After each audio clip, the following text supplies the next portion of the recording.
Innal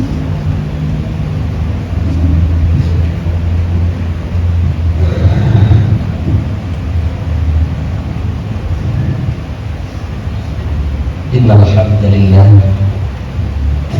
nahmaduhu wa nasta'inuhu wa nastaghfiruh wa na'udzu billahi min shururi anfusina wa min sayyiati a'malina may yahdihillahu fala mudilla lahu wa may yudlil fala hadiya lahu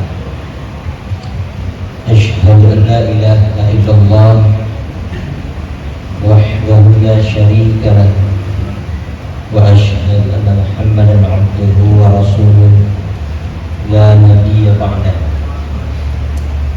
Allahumma shalli wa sallim ala hadzal nabiyyil karim wa ala alihi wa ashabihi ajma'in. Amma ba'du, fa ya ayyuhal hadirun, inni usikum wa iyaya bittaqwallahi faqad fazal muttaqun. A'udzu billahi minasy syaithanir rajim. Bismillahirrahmanirrahim. Ya ayyuhalladzina amanu taqullaha haqqa tuqatih wa la tamutunna illa wa antum muslimun.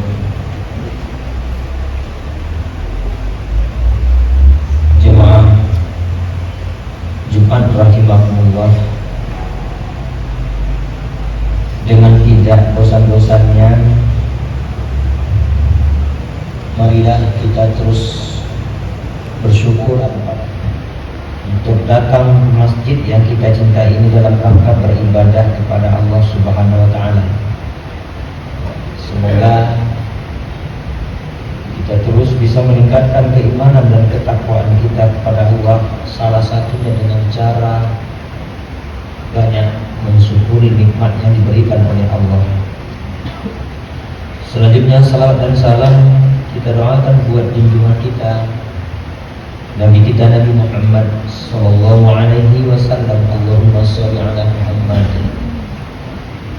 yang juga seharusnya kita jadikan sebagai ikutan, sebagai tauladan, sebagai imam, sehingga akan mengantarkan keselamatan hidup kita di dunia dan sampai ke akhirat kelak.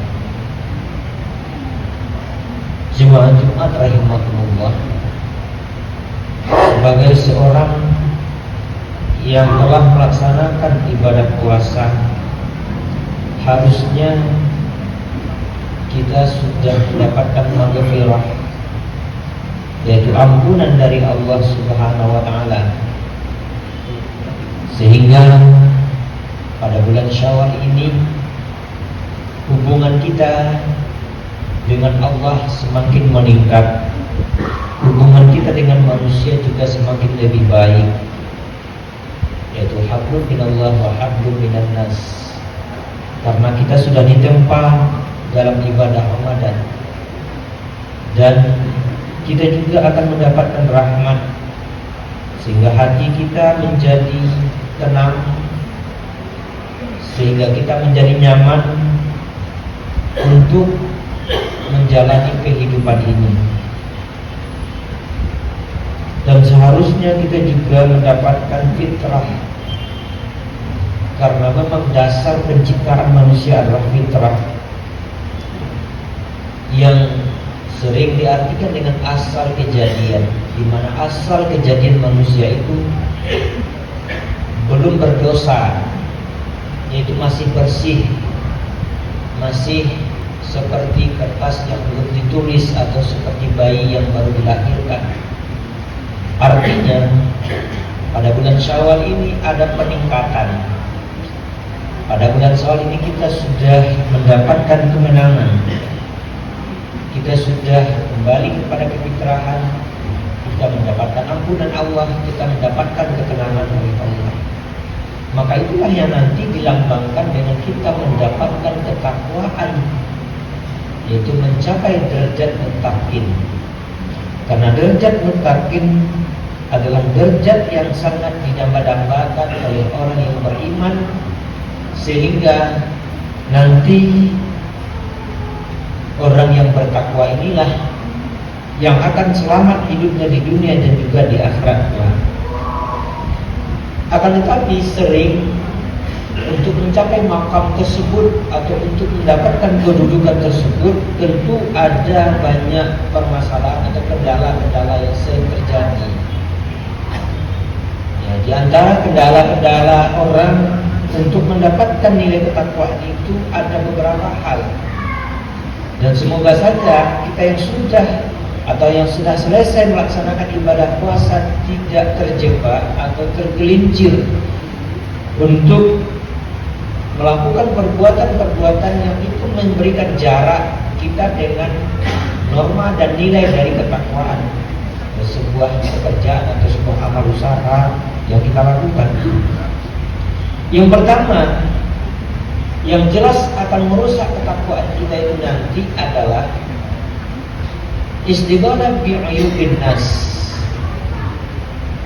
Kalau kita sibuk dengan aib orang lain, kita sibuk untuk melihat kekurangan orang lain, sementara kita tidak melihat kekurangan diri kita sendiri, maka itu adalah sebuah kendala dalam mendapatkan derajat sebagai seorang yang bertakwa.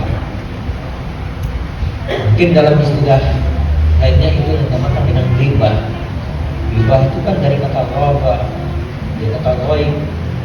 Artinya orang yang kita bicarakan tidak ada di hadapan kita.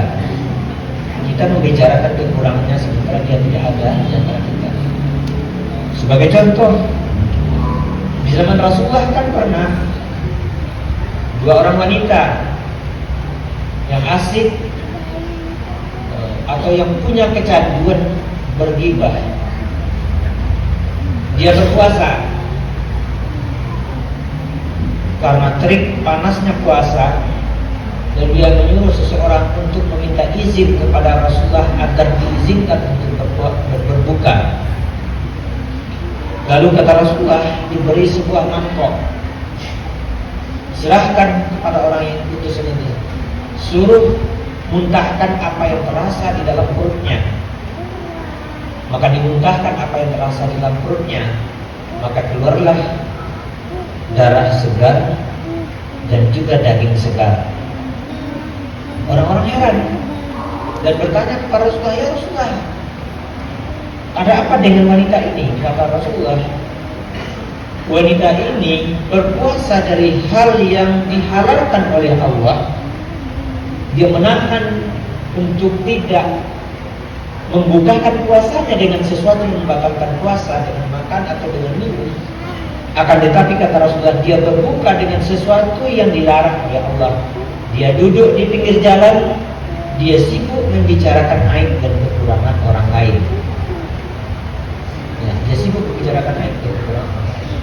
Dan pada saat itu Rasulullah mengatakan, itulah wanita yang sibuk menggibah. Maka tidak salah Allah mengatakan, ya, fakari itu amat benci, amat tidak disukai oleh Allah sebetulnya, menjijikkan perbuatan, karena diibaratkan orang yang menggibah itu memakan daging saudaranya sendiri. Dalam surat Al-Hujurat kami jelaskan. Maka di zaman Rasulullah itu dibuktikan dengan adanya orang yang memuntahkan darah berdaging segar. Nah, jemaah Jumat rahimahullah, sebuah tradisi yang harus dikembangkan sesudah Idul Fitri ini adalah bagaimana kita lebih bisa menahan diri dan tidak sibuk untuk membicarakan aib dan kekurangan orang lain. Karena ini menjadi salah satu penyebab terkendalanya seseorang untuk sampai kepada tingkat ketakwaan. Jemaah Jumat rahimahullah, yang kedua yang juga akan dapat menghalangi kita untuk mendapatkan nilai takwa itu adalah hubbud dunia. Kemarin kita sudah pernah mengatakan sebuah hadis kan, apa kata Rasulullah, akhsha ma khasyitu ala ummati, yang paling aku takutkan dari yang aku takutkan terhadap umatku adalah, yang pertama namanya adalah kabdul batni, besar perut.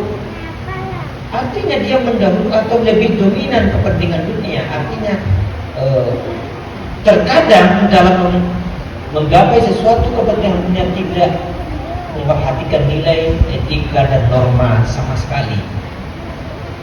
Ya, maka itu sangat ditakutkan oleh Rasulullah di saat umatnya hanya mengandalkan apa yang akan atau memikirkan apa yang akan dia makan saja. Dia hanya memikirkan kebutuhan jasmani saja, padahal manusia diciptakan dari unsur jasmani dan juga unsur rohani. Di saat manusia hanya mengandalkan unsur jasmani saja, terkadang orang lupa dengan nilai,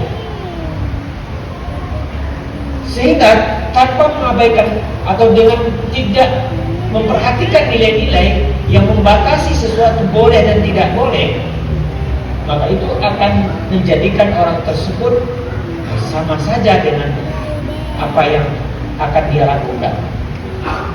Nah, jemaah-jemaah rahimakumullah, makanya penyakit hubud dunia ini akan terus menjangkiti umat, karena ini sudah diprediksi oleh Rasulullah dalam sebuah hadisnya kan, bahwa umat Islam itu nanti akan disangkap atau akan digerogoti oleh musuh-musuhnya, seperti musuh-musuh itu akan menyangkap makanan di atas meja atau hidangan di atas meja. Maka pada saat itu Rasulullah, sahabat bertanya kepada Rasulullah, ya Rasulullah, apakah jumlah kami sedikit? Pada waktu itu tidak, jumlah kamu sangat banyak. Akan tetapi katanya, atau kata Rasulullah, tapi kamu hanya seperti buih yang ada di atas air, tidak bernilai, tidak berkualitas. Tidak berkualitasnya, salah satunya bukan dia bodoh, tapi tidak bisa membedakan nilai yang bermutu atau nilai yang sesungguhnya, atau dengan sesuatu yang bersifat simbolik saja. Dia sering terjebak dengan angan-angan. Nah, pada saat itu kata Rasulullah, musuh akan dicabut rasa takut dari musuh-musuh umat Islam itu, dan kamu dihinggapi oleh penyakit wahan. Dan Rasulullah, sahabat bertanya, apa itu penyakit wahan? Maka Rasulullah menjawab, hubud dunya wa karihatul maut. Pada saat itu kamu sangat, umat Islam sangat mencintai dunia dan takut dengan mati. Kalau umat Islam sudah bisa dibujuk dengan uang, dengan kepentingan dunia, maka agama ini akan hancur. Umat ini juga akan hancur. Dikasih jabatan, dikasih harta, orang menjadi tidak bisa menyampaikan kebenaran secara lugas. Paling-paling dia bisa menyampaikan dengan bahasa yang sangat halus, takut akan tersinggung. Padahal yang namanya agama itu kan harus dijelaskan secara jelas, secara terang, apalagi menyangkut masalah fikih. Nah, jemaah rahimahullah, hubud dunia ini kita bisa lihat pada hari ini. Di saat syiar Ramadan contohnya, kita hidupkan di tengah malam. Saya sering menyampaikan, mana yang lebih banyak pemuda-pemuda di kafe daripada di masjid? Kita bisa lihat yang datang di masjid orang tua dan anak-anak, remaja dan pemuda sibuk hal-hal yang bersifat hedonistik, bersifat kesenangan dunia semata. Bukan tidak boleh kesenangan dunia, tapi harus bisa memilih dan memilah dan memposisikan diri untuk melakukan sebuah amal soleh. Jemaah Jumat rahimahullah, maka pada hari ini kita katakan harus ada keseimbangan nilai. Terkadang di tengah masyarakat tidak ada keseimbangan nilai. Bisa tidak ada keseimbangan itu, bisa nilai-nilai agama sudah dihancurkan atau sudah mulai menurun di kalangan umat Islam, maka pada saat itu kita akan melihat kemungkaran, kemaksiatan akan merajalela. Maka tidak salah nanti kalau negeri kita sering ditimpa bencana, kesulitan dan juga musibah. Jemaah-jemaah rahimahumullah, kita pendekkan saja yang ketiga, yang juga akan menjadi kendala daripada orang mendapatkan derajat ketakwaan itu adalah tulul amal. Orang hanya atau umat Islam hanya panjang angan-angan. Etos kerjanya rendah tapi panjang angan-angan. Kalau dalam hadis yang kita lanjutkan tadi, kabul ini kan ada muda warmatul maum, banyak tidur. Kalau orang hanya banyak tidur, dia akan sering menghayal kan, sering menghayal. Sementara tidak diukur nanti antara kinerjanya dengan sesuatu yang harus dia raih. Mana mungkin kalau kita biasa-biasa saja, lalu kita akan mendapatkan hal yang istimewa. Mana mungkin kalau amalan kita biasa-biasa saja, lalu kita menuntut balasan yang sangat istimewa daripada Allah Subhanahu wa Ta'ala. Bukankah kata Allah Subhanahu wa Ta'ala, seseorang itu kedudukannya sesuai dengan usahanya nanti, ya, sesuai dengan usahanya nanti. Tidak mungkin orang akan berhasil kalau dia hanya santai-santai saja, lalu berangan-angan. Ya, maka menjadi orang yang sukses sebetulnya jangan banyak berangan-angan, tapi banyak berusaha, banyak berpikir dan banyak melakukan sesuatu hal-hal yang sangat luar biasa. Tapi kita hanya melakukan yang biasa-biasa saja, tentu juga hasilnya biasa-biasa saja. Apalagi kalau hanya kita banyak berangan-angan, kita ingin masuk surga, lalu kita biasa-biasa saja. Al-Quran dan Sunnah sudah menjelaskan ada pintu-pintunya yang harus kita kejar.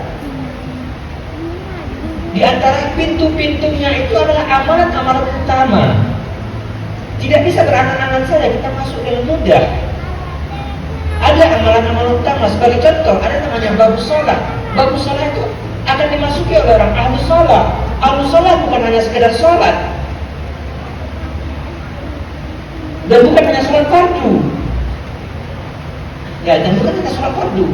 Makanya kalau kita hanya sholat fardu, sudahkah bisa kita menjamin bahwa sesungguhnya ibadah wajib kita langsung diterima oleh Allah? Di saat kita tidak bisa khusyuk dan tidak bisa konsentrasi, sudah rusak nilainya. Walaupun secara fikih ibadah itu belum batal. Sama dengan orang berpuasa.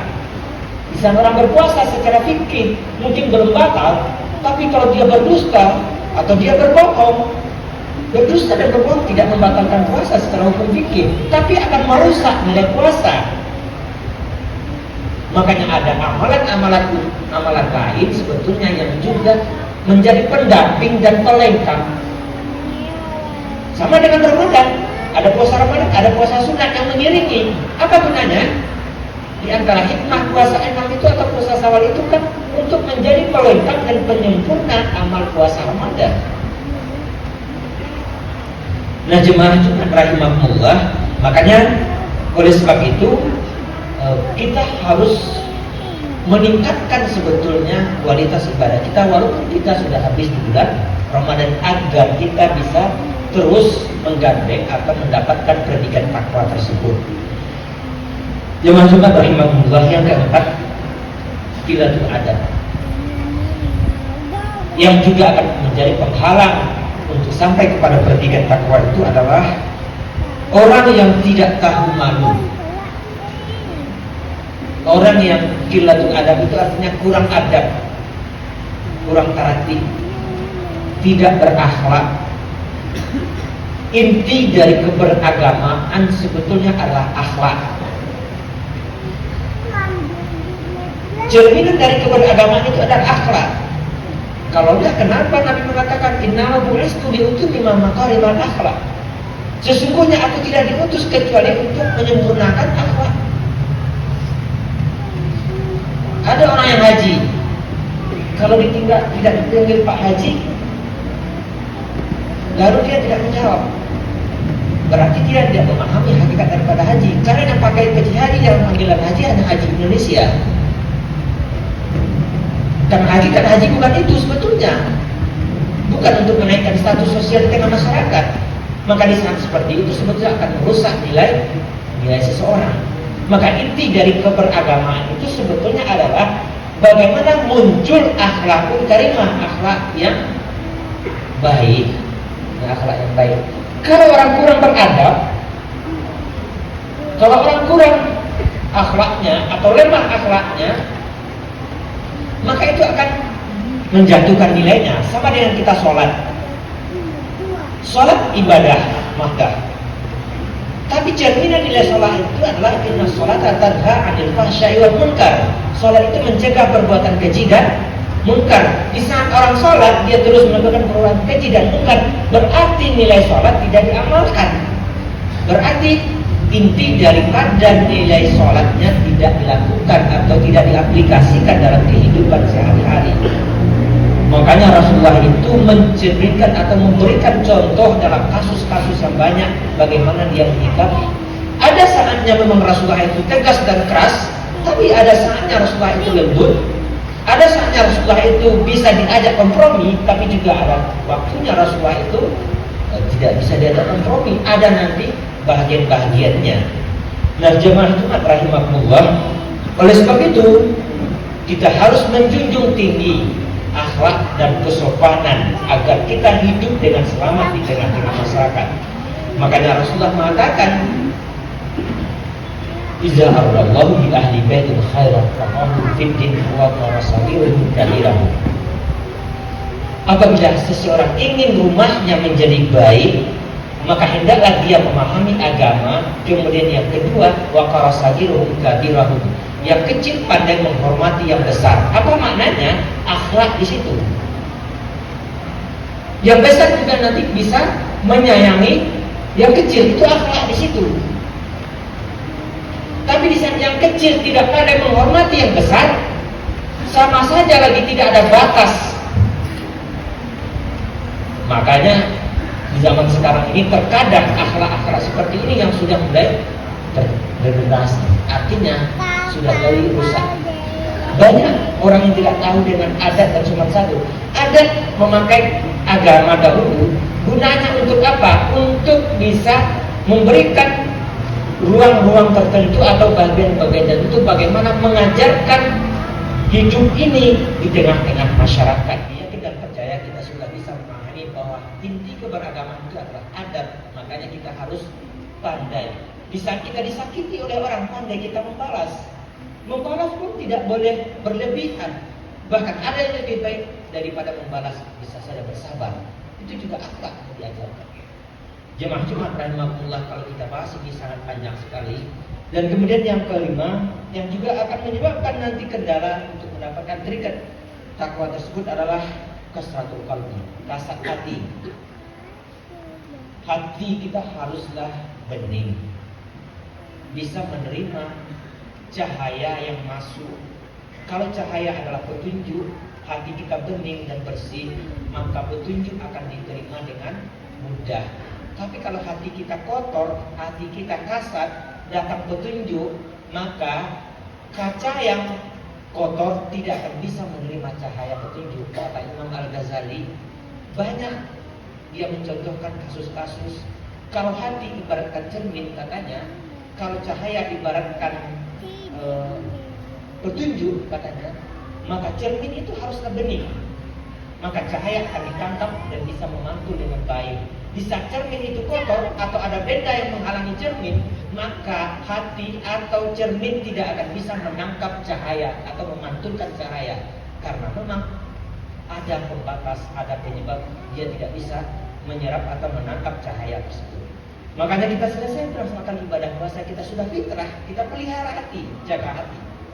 Jemaah Jumat rahimahullah, kemudian yang terakhir adalah zulmun la yartaqi. Dikatakan badima rahmati minallahi lintalahu walaupun taqazzal ghalizal qalb dan takun min qawli fa'anhu. Disebabkan rahmat Allah lah kamu bisa berlaku lembut. Jika kamu berlaku kasar dan hati kamu kasar, maka orang-orang di sekitar kamu akan lari. Itulah yang dialami oleh atau yang dicerminkan oleh Rasulullah saat ia mendapati perilaku para sahabatnya yang tidak dia sukai.